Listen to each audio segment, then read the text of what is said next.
భారత badminton star Olympic కాంస్య పతక విజేత సైనా నెహ్వాల్ తన రిటైర్మెంట్ పై కీలక విషయాలను వెల్లడించింది. దీనికి కారణం కూడా లేకపోలేదు. తాను ఆర్థరైటిస్ తో పోరాడుతున్నానని, ఈ ఏడాది చివరి నాటికి బ్యాడ్మింటన్ లో తన భవిష్యత్తును నిర్ణయించుకోవాల్సి ఉంటుందని వెల్లడించింది. అనారోగ్యం కారణంగా సాధారణ గంటలలో శిక్షణ పొందడం అసాధ్యం కాదని నెహ్వాల్ అన్నారు.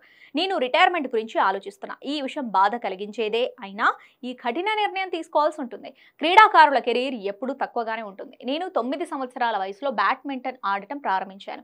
వచ్చే ఏడాది నాకు 35 సంవత్సరాలు. బ్యాడ్మింటన్లో నేను ఎక్కువ కాలం కెరీర్ కొనసాగించాను. ఈ విషయంలో నాకు చాలా సంతోషంగా ఉంది. ఇక ఈ సంవత్సరం చివరి నాటికి నా రిటైర్మెంట్ పై నిర్ణయం తీసుకుంటాను అని సైనా చెప్పుకొచ్చింది. ప్రస్తుతం సైనా వయసు 34 సంవత్సరాలు. బ్యాడ్మింటన్లో నెంబర్ 1 స్థానానికి ఆమె చేరుకుంది. 2012 లండన్ ఒలింపిక్స్ లో కాంస్య పథకం గెలుచుకుని ఈ ఘనత సాధించిన మొదటి భారతీయ షట్లర్ గా నిలిచింది. 2010, 2018 కామన్వెల్త్ గేమ్స్ లో స్వర్ణ పథకం గెలుచుకుంది.